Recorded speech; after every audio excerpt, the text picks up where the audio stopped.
Hello, everyone. Tonight, I want to help you let go of the day and ease into rest. I know many of you use these videos to fall asleep, and it means a lot to be part of your nightly routine. So if you haven't already, take a moment to like the video and subscribe. It truly helps. Now, close your eyes and let's begin the first story. The summer of 1985 was unusually warm in Portland, Oregon. My father, then 18, had just finished his junior year of high school when he and 3 friends decided on a spontaneous camping trip to Small Fry Lake. It was a place they'd heard about but never visited, remote enough to drink underage without worry, yet close enough to reach before sunset. They packed light that Friday afternoon: blankets, a case of beer, courtesy of my father's older brother, and little else. The plan was simple: make a fire, share some drinks, and perhaps take a midnight swim in the lake's cool waters. The drive took them through winding forest roads, each turn taking them further from civilization. When they finally found a suitable clearing, the sun was already painting the sky in shades of amber and rose. They parked their car in a natural break between the towering Douglas firs and quickly gathered wood for their fire. As darkness settled over the forest like a thick blanket, they sat around their modest campfire, the flames dancing against their young faces. The beer had made them bold, and soon someone suggested the midnight swim they'd planned. The lake wasn't far, perhaps half a mile through the woods, and they were confident in their sense of direction. Armed with nothing but their youthful bravado and a rough idea of where to go, the 4 friends ventured into the forest. The canopy above blocked most of the starlight, leaving them to navigate by instinct and the occasional patch of moonlight that filtered through the branches. They walked for what felt like 15 minutes, joking and laughing, their voices echoing strangely in the still air. Then, without warning, everything changed. The warm summer night, which had been a pleasant 70 degrees, suddenly felt cold. Not just cool, but genuinely cold, as if they'd walked into a pocket of winter air preserved in the summer forest. My father felt every hair on his body stand on end. It wasn't just the temperature. There was something else. Something that spoke to a primal part of his brain that had kept his ancestors alive through countless dangers. Without a word being spoken, all 4 young men turned as one and began running back toward their campsite. They ran harder than any of them had ever run in their lives. Behind them, though they dared not look back, they could feel a presence following. Not a person, but something else entirely. Something that wished them harm with an intensity that was almost physical. My father later said his only thought was that he couldn't be the slowest runner, couldn't be the one that thing caught. They burst into their campsite, threw themselves into their car, and drove straight home, leaving their fire burning and their belongings scattered in the clearing. The drive back was conducted in complete silence, each lost in their own thoughts about what they'd experienced, but unable to voice their fears. Weeks passed before my father heard another account of Small Fry Lake at a family camping trip. Sitting around a fire with several other families, a man began telling a story about a recent hiking experience. He and his wife, along with friends, had visited a popular hiking trail on a beautiful Saturday, expecting crowds, but finding the place mysteriously deserted. When they reached the overlook above the lake, the man said he suddenly felt as if he had no voice. Not that he couldn't speak, but that speaking would be the last thing he ever did. The entire group, without discussion, turned and hurried down the trail. Walking faster than normal, driven by an overwhelming need to leave immediately. When the man mentioned the location, Small Fry Lake, my father's blood ran cold. He asked no questions, made no mention of his own experience, but he knew. Whatever presence lurked in those woods had been felt by others. The man's wife later told my father privately that during their hurried descent, she'd felt certain she was living the last moments of her life. Her husband had begun seeing flashes of memory, as if his life was passing before his eyes, though nothing had actually threatened them. My father never returned to Small Fry Lake, and in all the years since, he's never found an explanation for what happened that night. He's not a man given to supernatural beliefs, but some experiences, he says, change what you're willing to accept as possible. To this day, when storm clouds gather over the Oregon forests and the wind picks up through the Douglas firs, my father sometimes thinks about that presence in the woods and wonders if it's still there, waiting for the next group of young people brave enough to venture into its domain on a warm summer night. Let's dive into the next disturbing story. The Upper Peninsula of Michigan is a place where secrets can stay buried for decades, where the dense forests and remote roads create pockets of isolation that seem untouched by time. In 1996, when I was 13, our family home sat atop one of those isolated hills, accessible only by a numbered road that appeared on no tourist maps.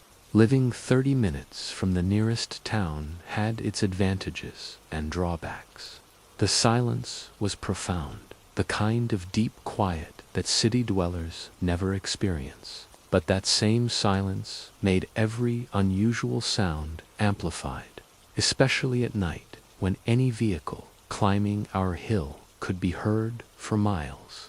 I'd developed an anxiety about nighttime visitors, though I couldn't explain why. During the day, I recognized the familiar rumble of our neighbors' trucks and cars, but after dark, any set of headlights cutting through my bedroom window felt ominous. That particular Saturday night in late autumn, I was absorbed in the relatively new wonder of the internet. Our family had recently acquired this amazing technology, and the computer had become the heart of our home. I was probably in a Yahoo chat room or playing Myst when I heard it, felt it, really. The low rumble of a truck engine moving slowly down our main road. The sound was different from our neighbors' vehicles, more deliberate, almost cautious. Through the glass door, I watched a scene that has remained burned in my memory with perfect clarity. The truck had stopped perhaps 100 yards from our house, just visible in the moonlight. The passenger door flew open, and a large man in a puffy vest and trucker cap jumped out with surprising urgency. What happened next unfolded like a scene from a nightmare. The large man grabbed the driver, a smaller, clearly frightened figure, and slammed him against the truck's tailgate. Even at a distance, I could see the driver's reluctance, his fear, as the larger man handed him a shovel and pointed to a spot beside the road. The digging began immediately. The driver worked frantically for 3 or 4 minutes, pausing only to exchange words with his companion.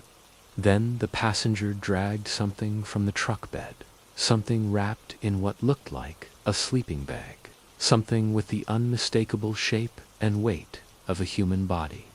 They dropped their burden into the shallow grave and made a hasty attempt to cover it before speeding away into the night, leaving tire tracks and disturbed earth as the only evidence of what I'd witnessed. Sleep was impossible that night. By morning, I'd convinced myself I had to investigate, had to see if what I'd witnessed was real. The tire tracks were there, exactly where I remembered them, but the hole was empty. Not just empty, something had climbed out. Footprints led from the gravesite directly into the forest, the impressions of someone who had awakened underground and clawed their way to freedom. The implications were terrifying and impossible to accept, yet the evidence was undeniable. I've spent years trying to rationalize what I saw that night. Perhaps the person in the sleeping bag was unconscious, not dead. Perhaps the shallow grave and loose covering allowed them to survive and escape. But the alternative explanation, that something buried as dead had returned to life, haunts me still. The memory remained buried in my mind for decades, surfacing only in nightmares and moments of unexpected fear. Some secrets, I've learned, are too dark to share, too strange to explain. But sometimes, in the deep silence of a Michigan winter night, I still wonder what walked out of that grave and disappeared into the endless forest. Let's dive into the next disturbing story. Moving to Tennessee was supposed to be our fresh start. After loading our belongings into a rented truck, my husband, our 2-year-old daughter, the neighbors came out to greet us almost immediately, the kind of friendly welcome you'd expect in the South. She was an outgoing child who typically ran up to strangers with arms wide open. But when Ben approached, she immediately hid behind my husband, her small body rigid with an instinctive fear I'd never seen in her before. My father later told me he'd caught Ben staring at our daughter during the unloading process. That first night set the tone for everything that followed. We were still unpacking boxes when Ben knocked on our door at 10:30 p.m., claiming he wanted to help. The late hour alone was inappropriate, but when he demanded cigarettes with the entitlement of someone owed a favor, his true nature began to show. As Ben stalked away, the landlord explained that Ben suffered from mental health issues, but was harmless as long as he took his medication. It was exactly what you don't want to hear on your first night in a new home. Over the following weeks, Ben's behavior escalated in disturbing ways. He would appear outside our building at all hours, always seeming to know when I was coming home from my late shifts. He continued asking for cigarettes, despite being told repeatedly that we didn't smoke. When we tried varying our schedules to avoid him, he adapted, suggesting he was watching us more closely than we'd realized. The breaking point came when Ben asked to accompany us to the park with our daughter. He insisted he was great with kids and that we could trust him alone with her. The casual way he made this suggestion, as if it were perfectly reasonable, sent chills down my spine. When we returned from our outing, Ben was sitting in our assigned parking space, claiming he was protecting it from other cars. But when he tried to hug our daughter, she screamed with a terror that came from somewhere deep and primal. That scream told me everything I needed to know about Ben's intentions. My daughter began refusing to go outside, saying the bad man would be there to stare at her. A 2-year-old shouldn't have to live with that kind of fear. And we threatened to break our lease if the landlord didn't address the situation. Other neighbors began sharing their own experiences with Ben. He'd been seen watching young girls at the community pool, always with that same intense stare that had unnerved us from the beginning. Despite multiple complaints, nothing was ever done. Then, for about a month, Ben simply disappeared. We allowed ourselves to hope he'd moved away, that our nightmare was over. We even began planning to move in with my parents to save money for a house. The night it all came to a head, I was alone. My husband was traveling for work, and my parents had taken our daughter to visit family. I was playing video games, trying to relax after an 11-hour shift when the knocking began. It started normally enough, but when the door handle began shaking violently, I knew something was terribly wrong. Then I heard Ben's voice, screaming for me to open the door, his words slurred and filled with rage.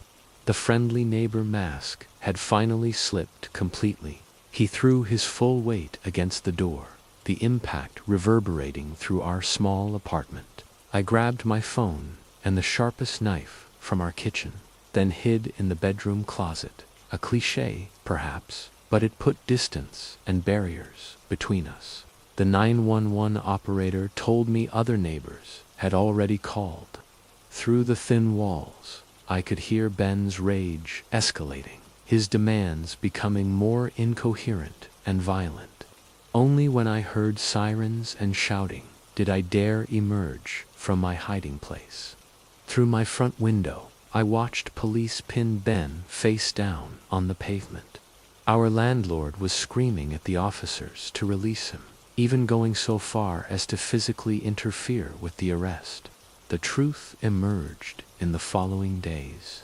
Ben was a registered sex offender, a fact the landlord had known and deliberately concealed in exchange for additional money from Ben's family. Ben hadn't been taking his prescribed medication for months, and in his delusional state, he'd told police that our daughter was his child and that I was having an affair with him. The landlord was fired and essentially run out of town. We were offered 3 months of free rent as compensation, but the damage was done.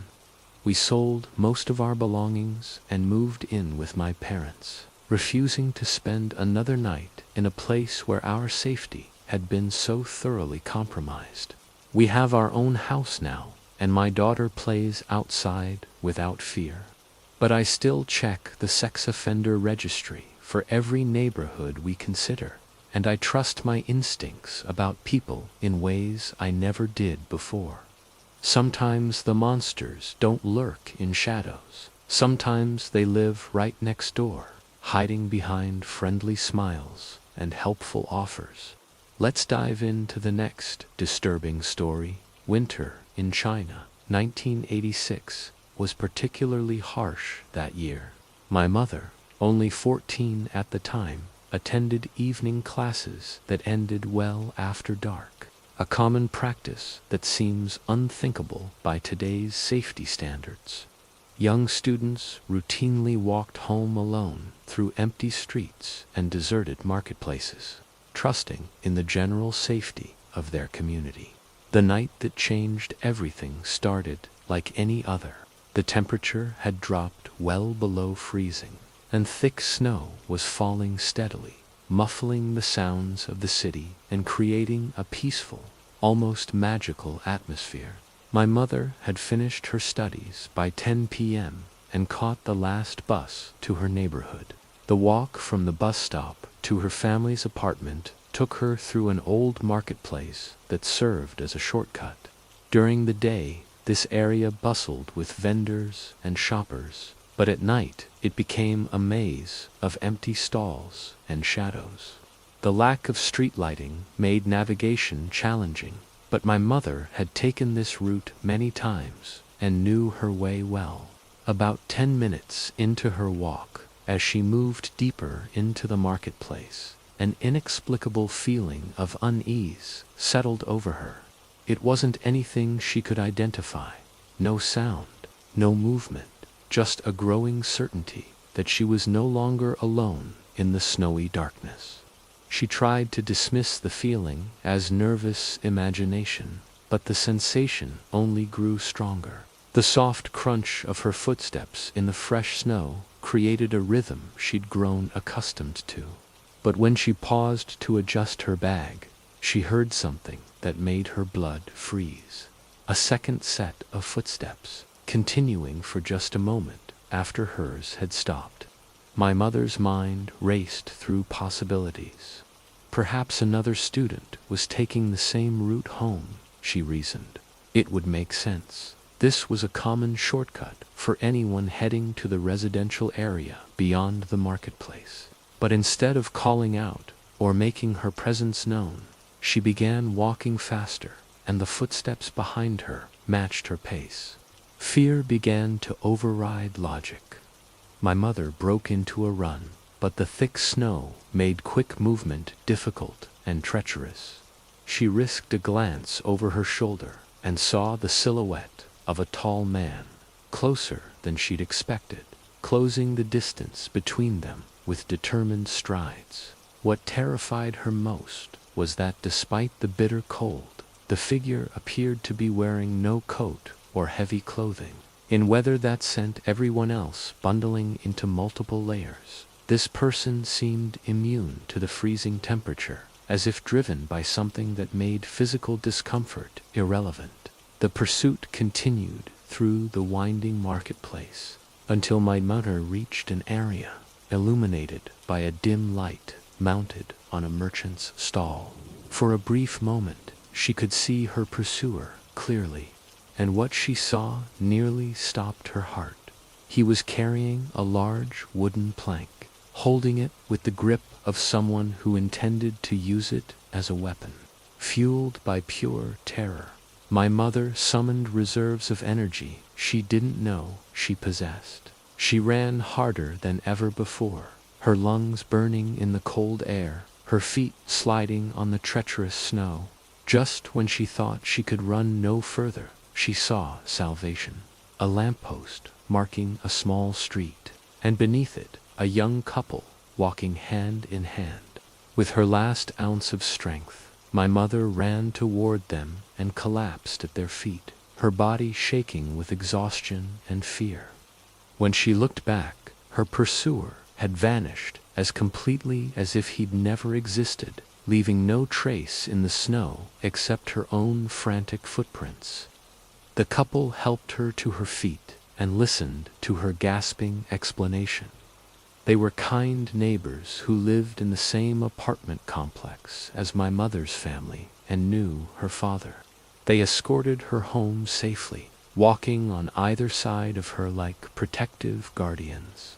When they explained to my grandfather what had happened, he listened with the serious attention of someone who understood that the world could be dangerous for young girls walking alone.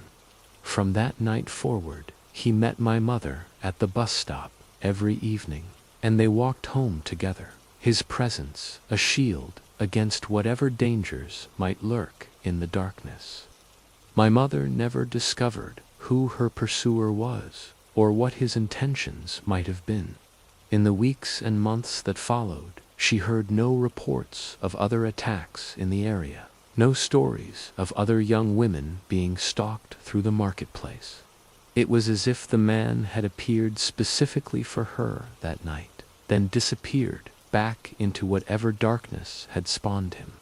Years later, as an adult with children of her own, my mother still couldn't explain what had driven her to run that night. She'd seen no weapon initially, heard no threats, yet every instinct had screamed at her to flee. Perhaps, she reflected, some dangers are felt rather than seen, and survival sometimes depends on trusting those primal warnings that have kept humans alive for millennia. The winter snows eventually melted, spring returned to the marketplace, and life resumed its normal patterns.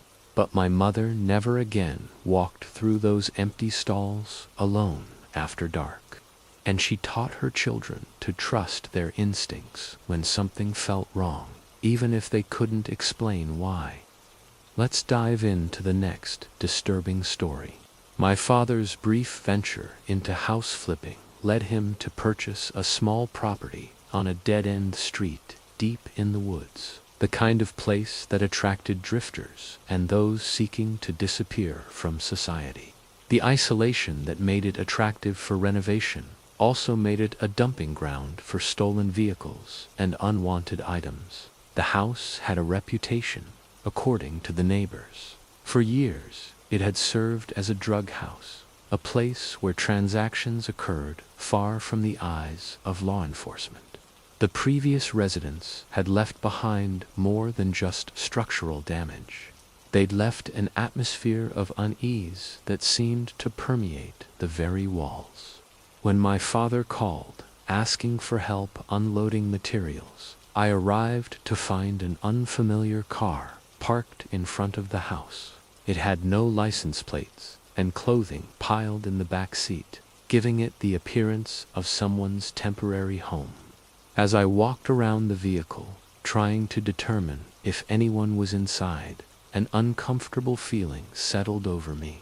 The woods surrounding the property were dense and dark, the kind of forest where sounds carry strangely and shadows seem to move independently.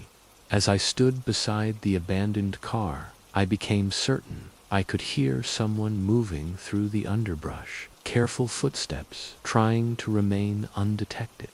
When my father arrived with his trailer, we both examined the car and agreed something wasn't right. The feeling of being watched intensified, as if someone was observing us from the tree line, waiting to see what we would do. We decided to investigate, following a narrow path that led deeper into the woods. The pathway meandered through thick undergrowth before coming to an abrupt dead end. We found nothing, but the sensation of unseen eyes following our every movement never left us.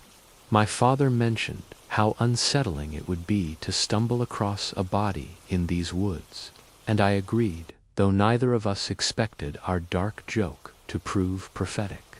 We called the police to report the abandoned vehicle, then went inside to check on the renovation progress.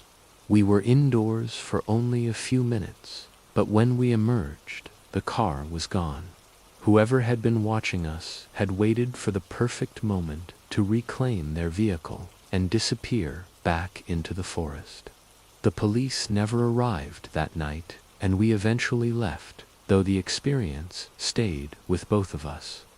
Several weeks later, we learned that our instincts had been correct. A body was discovered in the forest near the house. The discovery was made by a hiker who had been told about the body by a local man with a reputation for mental instability and heavy drinking. Most people dismissed his claims, but the hiker decided to investigate anyway and found exactly what the troubled man had described. When police interviewed my father about our experience with the abandoned car, the detective's behavior struck him as strange and disinterested. There seemed to be no urgency to investigate the connection between our sighting and the subsequent discovery of remains. The details that emerged painted a disturbing picture. According to the hiker, the body appeared relatively fresh, contradicting the police report that claimed it had been there for years. More troubling still, the head and hands had been removed, suggesting someone had taken measures to prevent identification. The discrepancy between the hiker's observation and the official police report raised uncomfortable questions. If the body had truly been there for years, as authorities claimed, it would have been reduced to skeletal remains. Yet the hiker described something far more recent, something that aligned perfectly with the timeline of our encounter with the mysterious car. My father never received any follow-up from law enforcement, and the case seemed to disappear into the bureaucratic void. The neighbor who had originally reported the body's location was never interviewed again, despite being the source of the information that led to its discovery. The house was eventually sold, but not before my father had several more unsettling experiences on the property. The feeling of being watched never completely disappeared, and more than once he found evidence that someone had been staying in the house overnight, despite his efforts to secure it. Looking back, we both believe we witnessed something significant that day, possibly the aftermath of a crime, possibly the disposal of evidence. The person watching us from the woods might have been waiting to ensure no one would discover what they had hidden there. The coincidence of an abandoned car appearing so close in time and location to where a body was later found seems too significant to dismiss. Whatever happened in those woods, we may have been witnesses to a crucial moment in a story that law enforcement seemed reluctant to fully investigate. The forest keeps its secrets well, and some questions may never be answered. But sometimes, late at night, my father still wonders what would have happened if we had encountered the car's owner that day, and whether our decision to call the police saved us from becoming part of a much darker story. Let's dive into the next disturbing story. The summer of 2017 was supposed to be peaceful, a quiet break before my brother started middle school in August. I was working on a college essay while my boyfriend and brother played video games in the next room, their laughter providing a comfortable background soundtrack to the warm evening. Around 8:30, I remembered I needed gas for the next day's activities. The essay was nearly finished, just one paragraph remaining, so I decided to make the quick trip to the gas station about 10 minutes from our house. I called out to my parents, kissed my boyfriend goodbye, and headed into the balmy evening air. The gas station was busier than usual for a weeknight, but I found an available pump and began filling my tank. As I stood there watching the numbers climb, an older pickup truck caught my attention from the corner of my eye. Two dark figures sat inside, apparently talking while surveying the area with what seemed like calculated interest. I dismissed the feeling of unease and finished filling my tank. Before heading home, I decided to grab some snacks for my boyfriend, a small gesture to make up for the abbreviated evening. The store was busy, but not crowded, and I quickly selected what I needed and headed to the checkout counter. That's when everything changed in the space of a heartbeat. Two men in dark hoodies burst through the entrance, weapons drawn, their faces set with determined violence. They appeared to be in their 20s, physically fit and utterly focused on their task. The larger of the two shouted for everyone to get on the ground, his voice carrying the authority of someone accustomed to being obeyed. The store erupted in barely contained panic, whispered prayers and stifled sobs from the other customers who, like me, found themselves trapped in what had been an ordinary evening transaction. When one person whispered too loudly, the gunman shouted for silence with a fury that left no doubt about their willingness to use violence. My heart hammered against my ribs as I pressed myself to the cold linoleum floor. This couldn't be happening, I thought. These things happened to other people in other places, but the weight of reality settled over me like a suffocating blanket as one of the men grabbed my hair and commanded me to stand. Fear paralyzed me completely. Every self-defense move I'd ever been taught evaporated from my mind as an arm wrapped around my waist and the cold steel of a gun barrel pressed against my head. The gunman's whispered threat, "Stay still, sweetheart, and no one gets hurt," sent ice through my veins. The second gunman was demanding money from the cashier, an older man whose eyes showed both fear and a protective instinct toward me. A stranger, he felt compelled to help. His hands shook as he opened the register, moving with the careful precision of someone trying not to give these men any excuse for violence. I felt the gun barrel shift to the side of my head, the metal cold against my temple. Tears began forming in my eyes, but I fought them back, some instinct telling me that showing emotion might trigger unpredictable violence. My throat burned with the effort of staying calm, of keeping myself alive for as long as possible. The transaction felt like it lasted hours, though it was probably only minutes. When the last dollar bill was stuffed into their backpack, sirens suddenly filled the air outside. The gunman holding me roughly shoved me aside, my stomach and arm hitting the edge of the counter before I fell to the floor. Both men ran outside directly into the arms of waiting police officers. Later, I learned that another customer had managed to slip into the bathroom and call 911 without being noticed, an act of courage that quite possibly saved all our lives.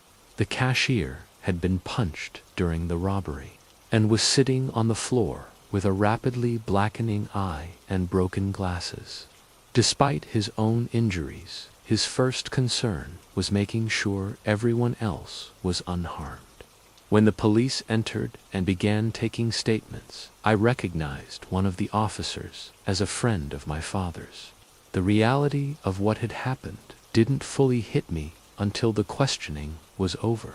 Then I broke down completely, not from physical pain, but from the overwhelming realization of how close I'd come to becoming a statistic. The officer offered medical attention, but all I wanted was to go home and feel safe again. As I walked to my car, I noticed police investigating the pickup truck I'd seen earlier. The pieces clicked into place. Those men had been watching the gas station, waiting for the right moment to strike, and I had likely been selected as their hostage the moment they saw me go inside alone. A police car followed me home that night, the officer making sure I reached my family safely. My mother ran out to embrace me before I'd even fully stopped the car, and once inside, my boyfriend held me until the shaking stopped and I could finally explain what had happened. That night taught me that ordinary moments can become extraordinary dangers in the blink of an eye, but it also showed me the kindness of strangers, the customer who risked their own safety to call for help, the cashier who tried to protect me despite his own fear, and the police officers who treated a frightened young woman with gentleness and professionalism. I still avoid that gas station, and I'm much more aware of my surroundings when I'm out alone. Some experiences change you permanently, adding layers of caution to activities you once took for granted. But I also learned that there are heroes everywhere, ordinary people who will risk themselves for strangers when circumstances demand it. Let's dive into the next disturbing story. The string of attacks had everyone in our neighborhood on edge.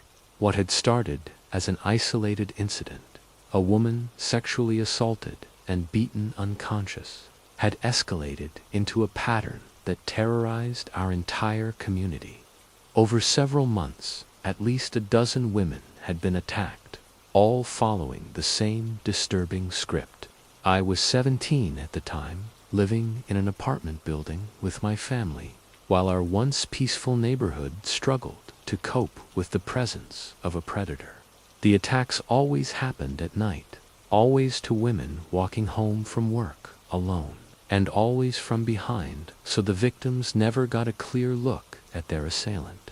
What made the situation even more frightening was the calculated nature of the crimes. The attacker clearly studied his victims beforehand, learning their routines and schedules before making his move. This wasn't random violence. It was systematic hunting. The fear was palpable on our streets.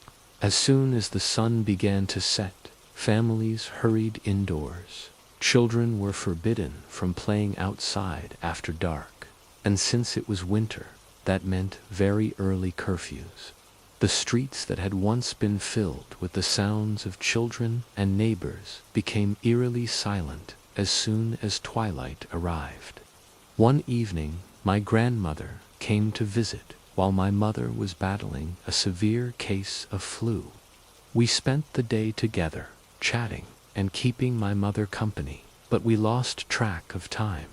By the time my grandmother was ready to leave, darkness had completely settled over the neighborhood.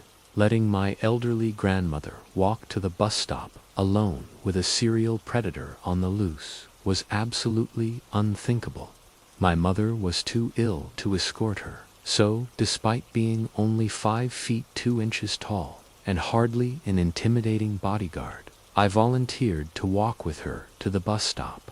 The walk to the station passed without incident, and I waited with my grandmother until her bus arrived. As she boarded and found her seat, several other passengers disembarked, creating a small crowd on the sidewalk.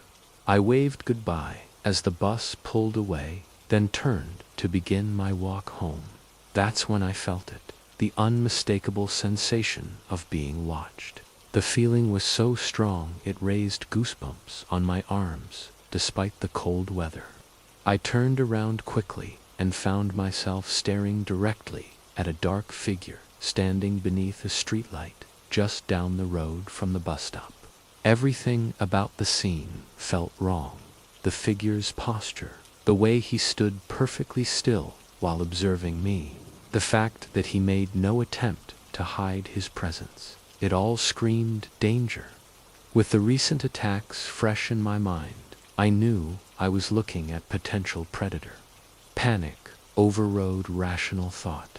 Instead of walking calmly toward the departing crowd of bus passengers, I broke into a run and caught up with them, using their presence as protection. I stayed with the group as long as possible, then sprinted the remaining distance home, looking over my shoulder every few seconds. By the time I reached my apartment building, I was in complete hysterics. My hands shook as I dialed the non-emergency police number, knowing that while nothing had actually happened to me, the figure under the streetlight fit too perfectly with what everyone knew about the stalker terrorizing our area. The officer who called me back took my report seriously. They were actively investigating the attacks and following up on every possible lead, no matter how minor it might seem. They asked for detailed description of what I'd seen and assured me that my call was valuable to their investigation. What happened next vindicated my decision to trust my instincts. The police were able to enhance footage from the bus stop security camera and discovered that the man I'd seen matched exactly the description provided by one of the attack survivors. Just 2 days later, the news reported an arrest in connection with the attacks. The night before, I'd spotted him at the bus stop. The perpetrator had nearly killed a female police officer who was patrolling one of the areas where attacks had occurred. He'd ambushed her from behind with a crowbar, just as he had his other victims. The officer survived, though barely, and her attack had intensified the police department's efforts to capture him. When they arrested him, investigators learned he'd been using the bus stop as a hunting ground, watching for potential victims who appeared vulnerable. My phone call, which had felt insignificant at the time, had actually provided crucial evidence in building the case against him. The timing and location of my sighting helped establish his pattern of behavior and added to the timeline of evidence that ultimately led to his conviction. The arrest brought an immediate sense of relief to our neighborhood. Parents began allowing their children to play outside after dark again. Women resumed their normal routines, and the atmosphere of fear that had gripped our community for months finally began to lift. Looking back, I'm grateful I trusted that instinctive feeling of danger.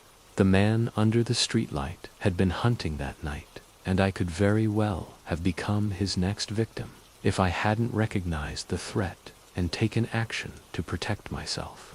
The experience taught me never to dismiss that primitive warning system that evolution has given us. Sometimes what feels like paranoia is actually perception, and listening to those feelings can mean the difference between safety and becoming a victim. Our neighborhood returned to normal, but I never forgot how quickly safety can be shattered by those who choose to prey on others. The heroes in this story were the police officers who took every report seriously, and the brave female officer who nearly gave her life to stop a predator. Her sacrifice ensured that no other women would suffer at his hands. Let's dive into the next disturbing story. Church in 1987 wasn't optional in our household. Every Sunday morning, my stepmother would drag me along to the Congregational church where she worked, regardless of my personal feelings about organized religion. At 9 years old, I had little choice but to endure the services and Sunday school that came with the territory. The saving grace of these mandatory church visits was the playground afterward, where all the children from Sunday school would gather to socialize and, more importantly, enjoy the cake that seemed to appear after every service. It was during one of these post-church social gatherings in late November that something extraordinary and terrifying occurred. The morning had proceeded normally. Church service, Sunday school, then the familiar migration to the playground where children played while adults talked and cleaned up inside. I was wandering around the yard, probably avoiding the more popular kids, when I felt an overwhelming compulsion to approach a girl named Abby. Abby was everything I wasn't. 2 years younger, but far more popular, confident in a way that made her stand out among the other children. We rarely spoke, moving in different social circles despite our age proximity.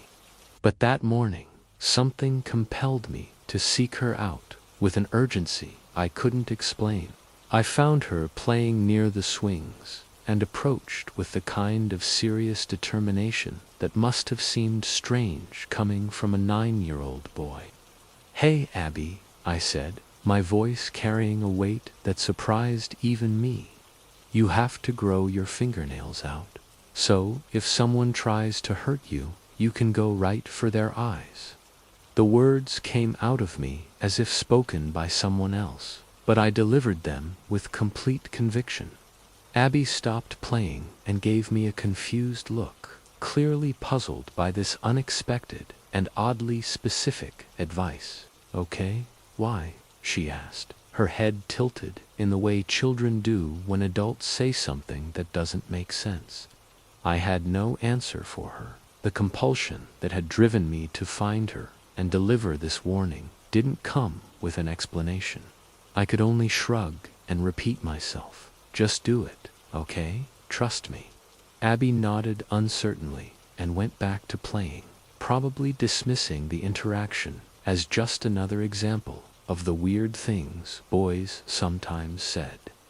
I walked away feeling both relieved that I'd delivered the message and confused about why it had felt so desperately important.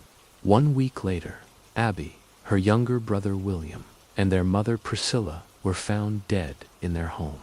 The news hit our small Massachusetts community like a physical blow.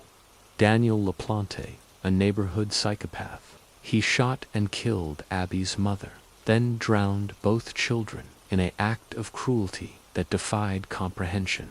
LaPlante managed to evade police for 2 days, hiding in the very community he'd terrorized, before finally being captured in the nearby town of Townsend. When they arrested him, officers noticed something that made my blood run cold. There were scratches around his eyes. I cried when I learned what had happened to Abby and her family. The random violence of it, the senseless destruction of innocent lives, was more than my 9-year-old mind could process. But underneath the grief was something even more disturbing. The growing realization that somehow I had known, not consciously, not in any way I could have acted upon or explained to adults, but some part of me had sensed the danger approaching Abby's family. The warning I'd felt compelled to give her had been real, even if I couldn't understand where it came from or why I'd been chosen to deliver it.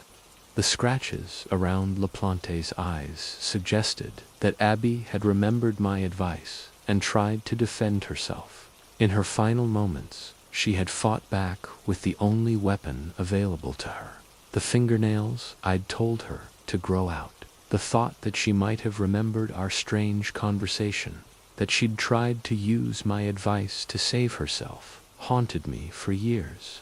I felt responsible in a way that was completely irrational but emotionally overwhelming. If I had somehow known enough to warn her about growing her fingernails, why hadn't I known enough to warn her about the specific threat? Why hadn't I told her to have her family change their locks? Or convinced someone to call the police? Or done something more substantial than offer cryptic advice about self-defense? The survivor's guilt was crushing for a child. I carried the weight of feeling like I'd failed Abby, even though there was nothing a 9-year-old could realistically have done to prevent such a tragedy. It took years of growing up and gaining perspective to understand that some events are simply beyond our control. No matter how strong our intuitions might be, the experience changed my relationship with intuition and premonition forever. I became hyper-aware of those moments when something inside me insisted that I pay attention, that I act on information I couldn't rationally explain. Sometimes those feelings led to nothing, but sometimes they led to moments of significance that convinced me there are patterns and connections in the world that operate beyond our normal understanding. I never forgot Abby, and I never stopped wondering about that compulsion that drove me to warn her. Was it some form of psychic intuition, a subconscious recognition of danger signs I'd noticed but not consciously processed, or simply a coincidence that happened to align with tragedy in a way that created meaning where none existed? The questions remained unanswered, but the experience taught me to trust those inexplicable moments of knowing even when I couldn't explain them. In a world where violence can strike without warning, perhaps the best we can do is listen to whatever internal warning system we possess and hope that sometimes it's enough to make a difference. Abby's story became part of our community's history, a reminder that evil can hide behind familiar faces and strike in places we consider safe. But for me, it was also a lesson about the mysterious ways our minds sometimes reach beyond the boundaries of normal perception to glimpse dangers that haven't yet fully revealed themselves. Let's dive into the next disturbing story.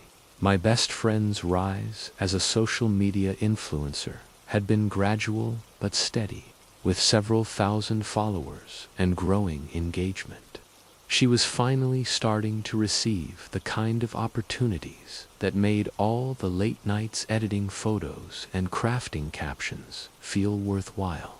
When a boutique hotel in Miami reached out through Instagram, offering an all-expenses-paid Memorial Day weekend trip, it seemed like the breakthrough she'd been working toward.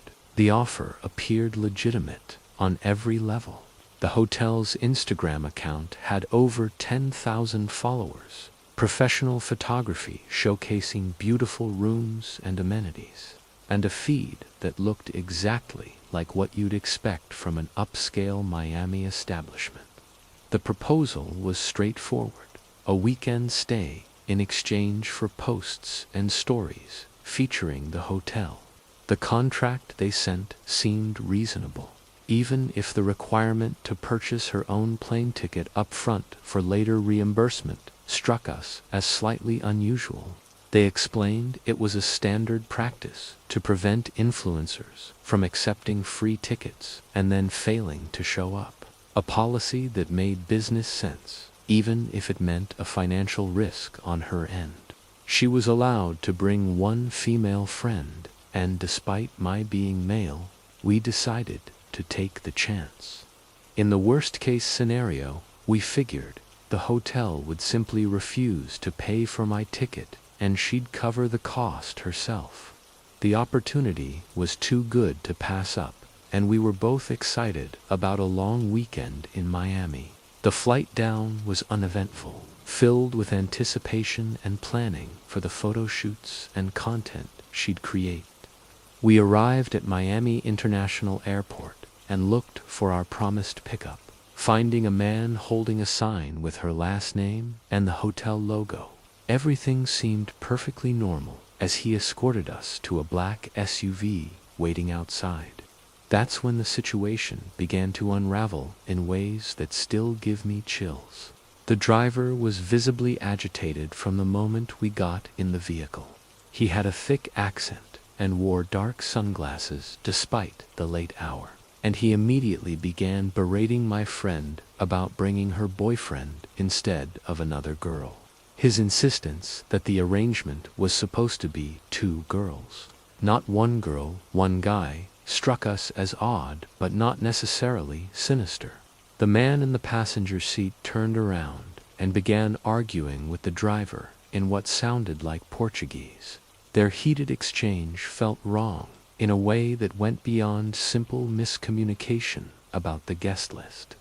When they demanded to know where the other girl was, my friend tried to explain that there was no other girl, that she was the influencer, and I was just a friend accompanying her. Without warning, the passenger got out of the SUV, roughly pulled our luggage from the back, and threw it onto the sidewalk. "This is some bullshit," he said, getting back into the vehicle.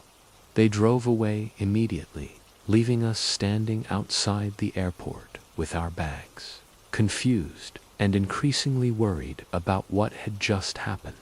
My friend immediately tried contacting Melissa, the PR representative she'd been corresponding with via email, but received no response. We decided to take a taxi to the hotel address they'd provided, hoping to sort out the confusion in person. When we arrived at the location, everything became terrifyingly clear. The hotel had been rebranded months earlier and now operated under a completely different name. The staff had no record of any arrangement with an influencer, and more disturbing still, they confirmed that the Instagram account my friend had been communicating with was indeed associated with the old hotel, but it was no longer under their control. A closer examination of the Instagram account revealed the elaborate nature of the deception. While the photos and content looked professional and current, they were actually old posts from before the rebranding. Someone had gained access to the account and was using it to lure young women to Miami under false pretenses. We immediately contacted the police and met with a detective who took our report seriously. The implications were chilling. Whoever was behind the fake arrangement had specifically requested to young women, had arranged transportation that took them away from the safety of the airport, and had shown anger and aggression when the expected victims didn't match their requirements. The investigation revealed nothing concrete about who was behind the scheme, and the Instagram account was deleted shortly after our report. We never heard from Melissa or anyone else connected to the fake hotel arrangement. The case seemed to disappear into the vast digital landscape where such predators operate with relative anonymity. The most frightening realization came later as we processed what had actually happened. If my friend had brought another young woman instead of me, they would have been driven away from the airport by men who clearly had violent intentions. The driver's anger at my presence suggested that my being male had disrupted whatever plan they'd put in motion. The thought of 2 young women being driven to an unknown location by those men, with no one knowing where they'd gone or who they'd left with, still haunts both of us. The elaborate nature of the deception, the professional-looking Instagram account, the detailed emails, the official-seeming contract showed a level of planning that suggested this wasn't their first attempt. My friend felt foolish for falling for the scam, but I reminded her that everything about it had appeared legitimate. The predators behind it had invested considerable time and effort into making their trap convincing. using the very social media platforms that were supposed to provide opportunities for creative people. The experience taught us both to be much more cautious about online opportunities, especially those that involve travel to unfamiliar locations. We now verify every business opportunity through multiple channels, insist on video calls with representatives, and never travel alone to meet people we've only contacted online. The hotel industry confirmed that legitimate businesses never require upfront payment from influencers for arranged partnerships, and they always provide direct contact information for their marketing departments. The red flags were there, but they were hidden beneath a veneer of professionalism that made them easy to miss. We reported the incident to social media platforms and relevant authorities, hoping to prevent other young women from falling into the same trap. But the digital landscape makes it easy for predators to create new accounts, new fake businesses, and new opportunities to lure unsuspecting victims. The weekend that was supposed to launch my friend's influencer career instead became a stark reminder that the internet can be a hunting ground for those who prey on ambition and trust. We returned home grateful that instinct and coincidence had protected us from whatever fate those men had planned for their intended victims. Let's dive into the next disturbing story.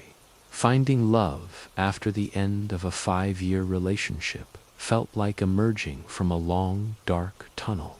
As a single mother, I was cautious about dating, but ready to open my heart again when my neighbor introduced me to Steve. Describing him as a good guy who was interested in meeting me, I allowed myself to hope for a fresh start. The first 6 months were everything I'd dreamed of after years of struggle. Steve was charming, attentive, and wonderful with my son. He brought flowers, planned romantic evenings, and seemed genuinely interested in building a life together. I felt like I'd finally found someone who understood what it meant to be a family. But gradually, almost imperceptibly, things began to change.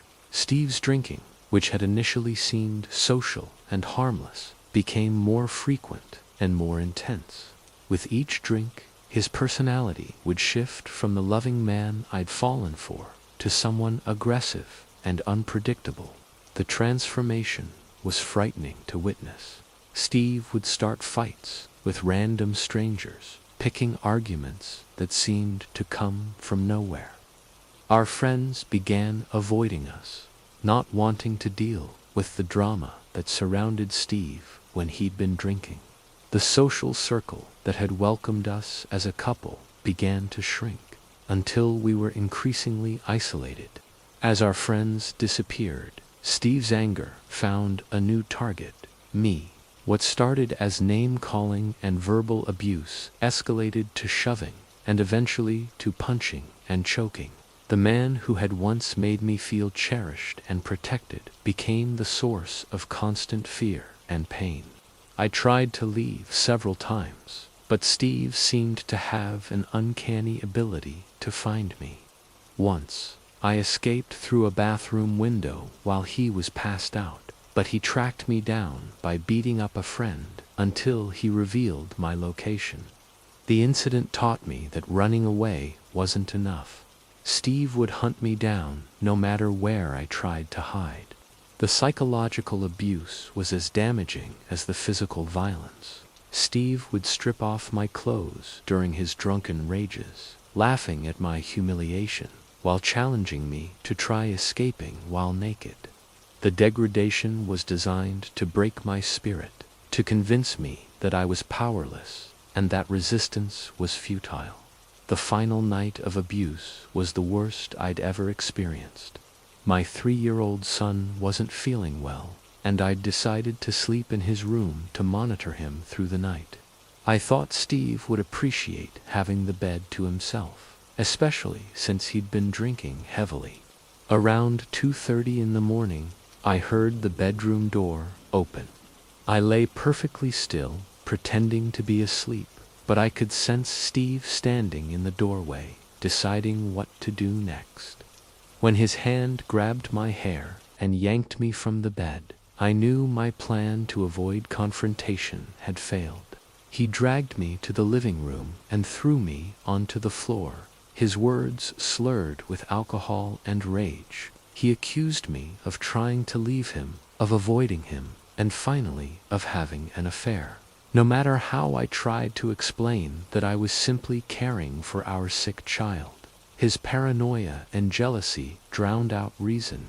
I swear to God, if I catch you with another man, I'll kill you and him, he snarled, his eyes holding the kind of cold certainty that made me believe every word.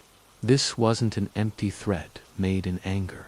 It was a promise delivered with the calm conviction of someone who had already made peace with committing murder. The beating that followed was savage. Steve punched and kicked me repeatedly before forcing me to crawl toward my son's room. When I tried to reach the doorway, he blocked my path and commanded me to stay on the floor while he watched from the couch. For 30 minutes, I remained on the cold floor while Steve observed me like a predator watching wounded prey. Every time I shifted position or tried to move toward my son's room, he would threaten violence if I didn't remain perfectly still.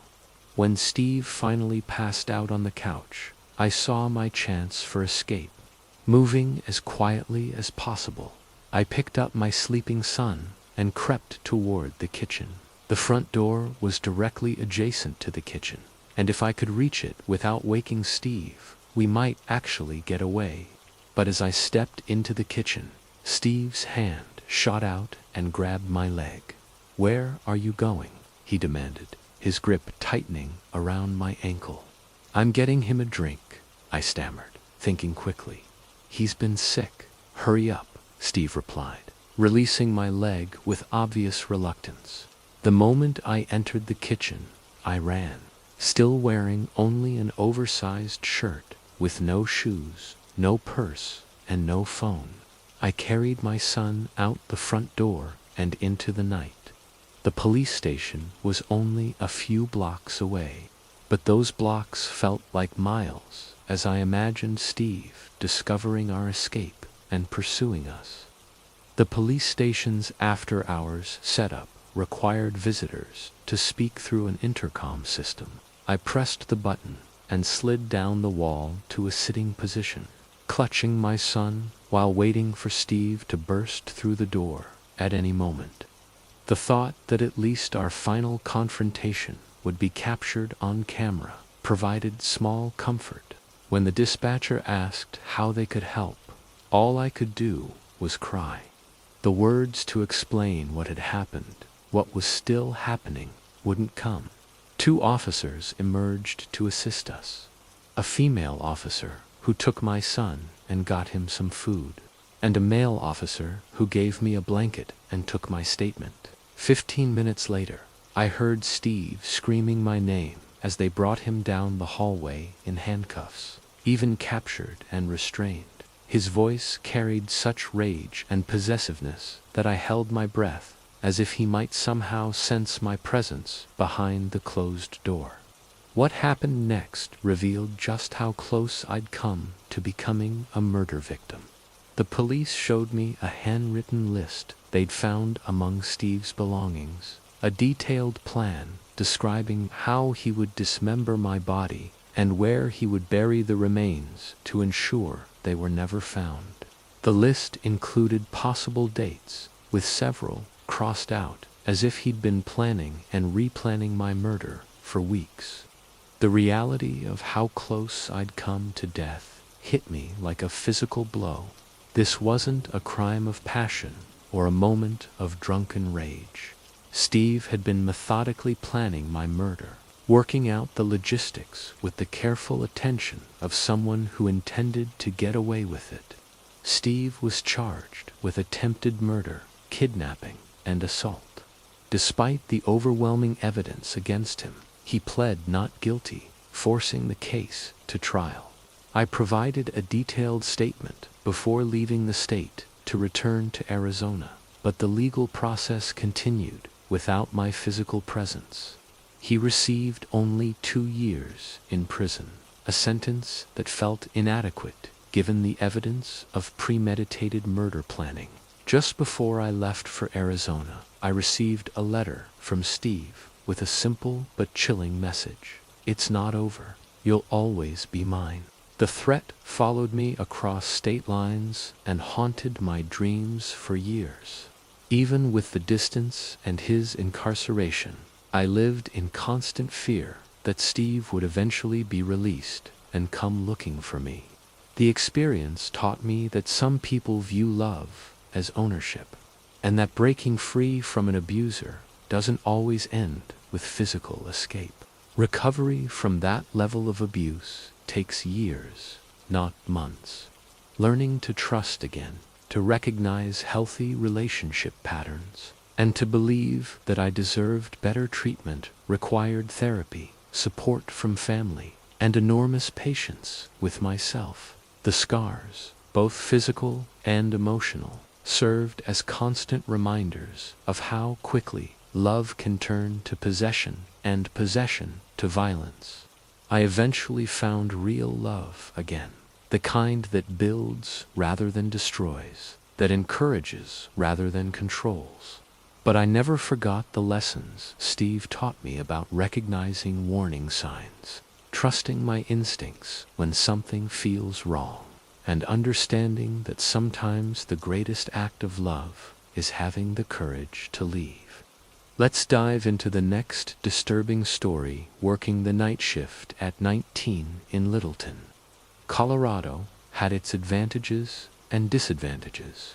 The hair salon where I worked was directly across the street from my studio apartment, which I shared with 4 other people in a chaotic but affordable arrangement.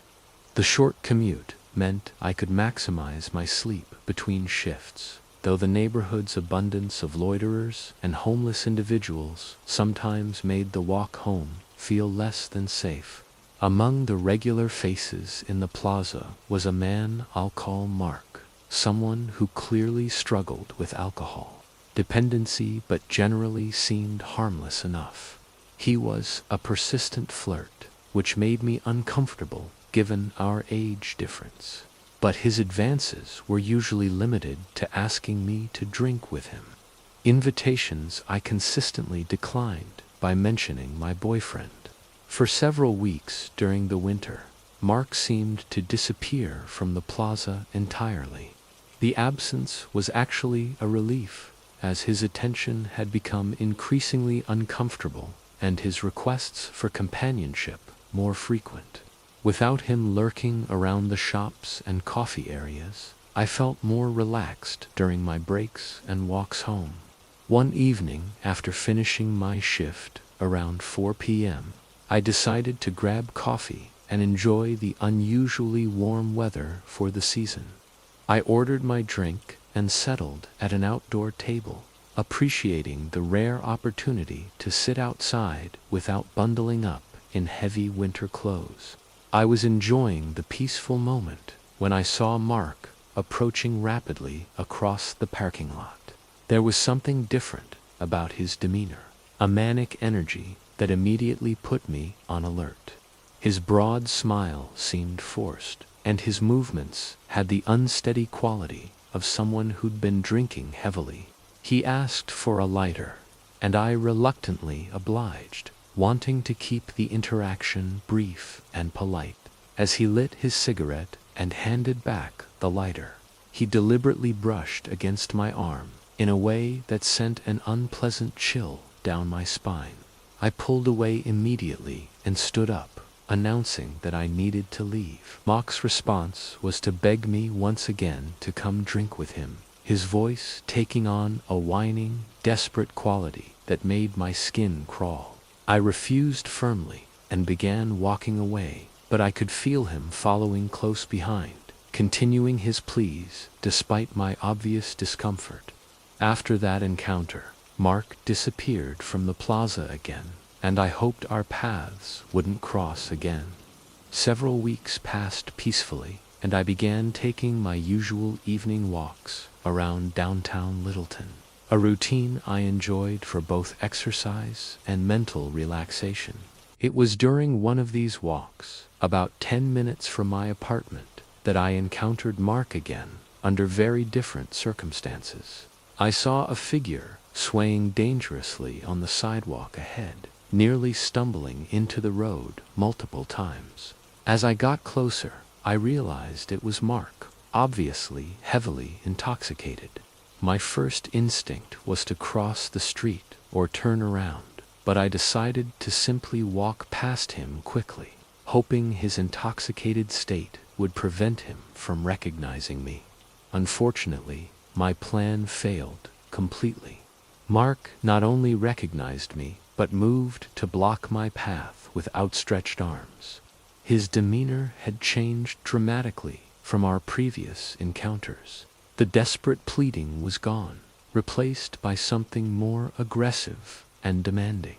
When I firmly told him to move out of my way so I could go home, something shifted in his expression, a kind of switch being flipped that transformed annoying persistence into genuine menace. Suddenly, Mark grabbed both of my arms, his grip tight enough to cause immediate pain.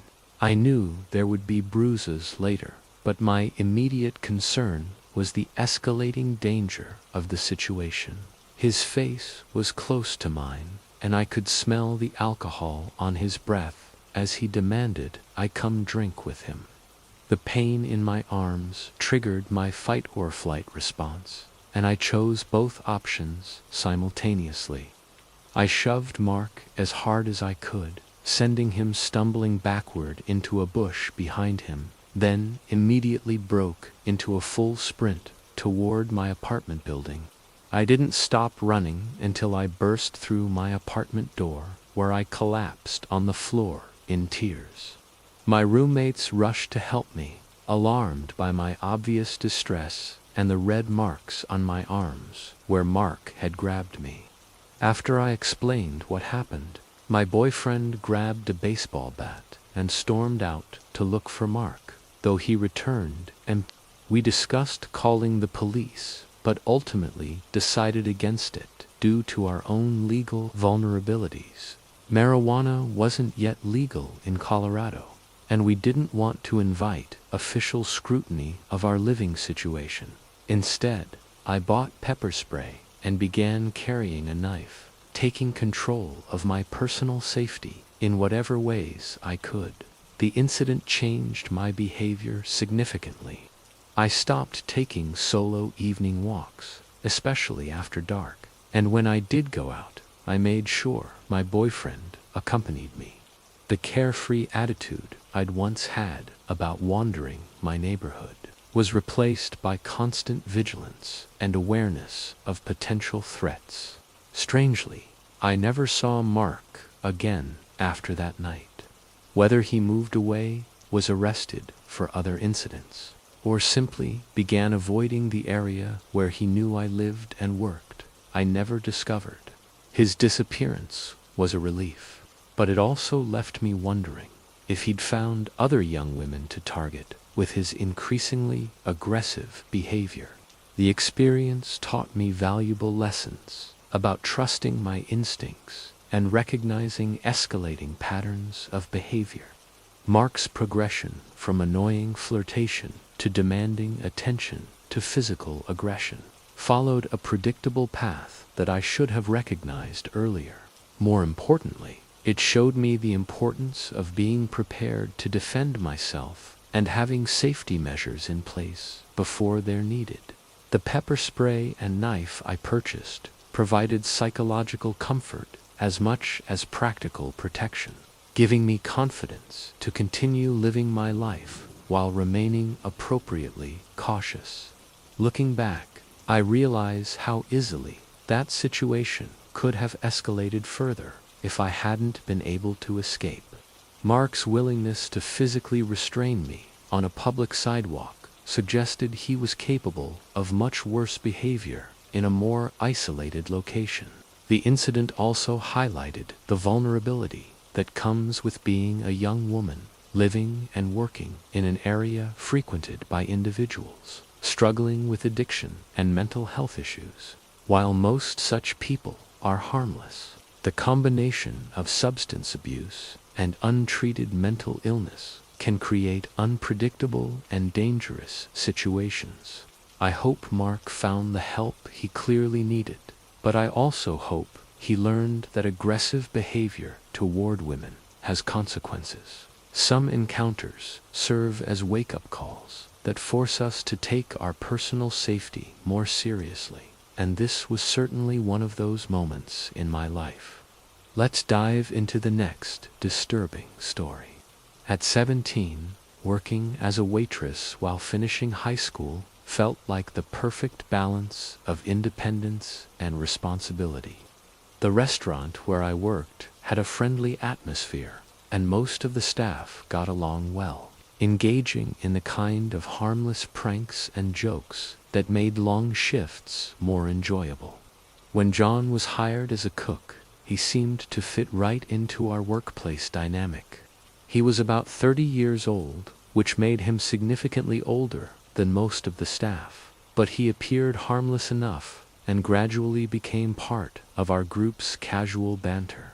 I prided myself on being friendly to everyone, avoiding confrontation whenever possible, and treating all my coworkers with equal respect. When John began participating in our group conversations and workplace jokes, I included him naturally, never thinking his participation might be interpreted as anything more than collegial friendliness. One evening, after closing, I went outside for a smoke break and found John already there. We began talking about work, then somehow got onto the subject of traffic tickets and fines. I mentioned a recent speeding ticket that I had no idea how to pay, given my limited hours at work and full-time school schedule. John listened sympathetically, and I thought nothing more of the conversation. He seemed like a coworker, showing normal concern for a colleague's problems, the kind of workplace friendship that develops naturally in restaurant environments. Several weeks passed with normal interactions, group conversations, shared jokes, and the typical camaraderie of restaurant work. Nothing in John's behavior suggested any romantic interest, and I certainly gave no signals that I viewed him as anything more than a friendly coworker. Then came Valentine's Day, one of our busiest nights of the year. I was working the register, trying to manage a long line of customers, when I noticed John standing nearby. Assuming he needed to clock out, I offered to let him use the computer once I finished with the current customer. Instead of approaching the register, John handed me a large box of chocolates and said Happy Valentine's Day before clocking out and leaving immediately. I stood there in complete confusion, holding the chocolates, while customers waited impatiently for service. Earlier that evening, I'd been complaining to a friend about my boyfriend's failure to acknowledge the holiday. Now I was holding an expensive gift from a 30-year-old coworker, trying to understand what had just happened and what it might mean. The incident bothered me, but I tried to rationalize it as misplaced sympathy. Perhaps John had overheard my earlier complaints and felt sorry for me. I decided to treat it as a kind gesture from a well-meaning friend, and tried not to read romantic implications into what might have been simple workplace kindness. About a week later, our different shift schedules meant I hadn't seen John since the Valentine's incident. On this particular day, I'd gone to work straight from school and was doing my hair and makeup in the parking lot when a car pulled up next to mine. John got out and excitedly called my name, asking me to come over to his car. Despite feeling uncomfortable about the situation, I walked over to his passenger window to see what he wanted. What happened next still gives me chills years later. John told me to get in the car, and despite every instinct screaming that this was a bad idea, I complied. At 17, I was still too polite to firmly refuse adult requests, even when they made me profoundly uncomfortable. Once I was in his car, John produced an artificial rose, the kind you find at gas stations, and then pulled out a wad of cash that looked like something from a drug deal movie. He pushed the money into my hands, explaining it was for my speeding ticket, adding that he'd been in legal trouble before and didn't want to see anything happen to me. The implications were crystal clear. This wasn't a gift between friends. It was payment with expected services attached. The amount of money, the private setting, the way he'd maneuvered me into his car, all pointed to intentions that had nothing to do with workplace friendship. I sat there holding what felt like a heavy burden, knowing that accepting the money would create obligations I wasn't willing to fulfill. After what felt like an eternity, but was probably only seconds, I placed the cash on his dashboard and politely declined, explaining that I needed to handle my own mistakes. John's disappointment was obvious, but I got out of the car and went inside to begin my shift, hoping the incident would end there. Unfortunately, it was only the beginning of an escalating pattern of inappropriate behavior that would define the next several months of my life. The text messages started almost immediately, endless streams of communication that I tried to ignore or deflect politely.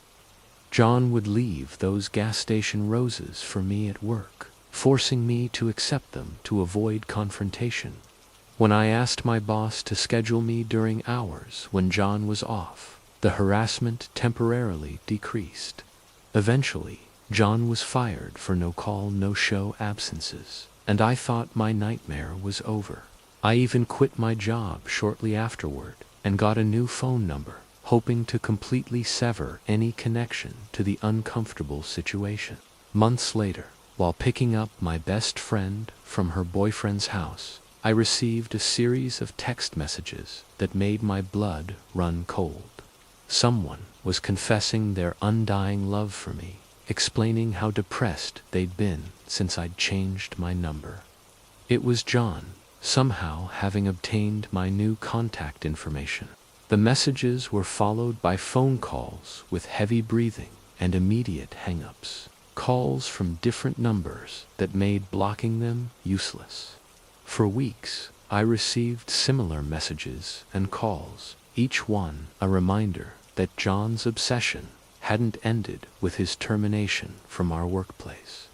When the harassment finally stopped, I allowed myself to believe it was over. I moved out of my mother's house, got my own apartment with my boyfriend, changed schools, got a new car, and started fresh in every way possible. For 6 months, life returned to normal. Then came the letter.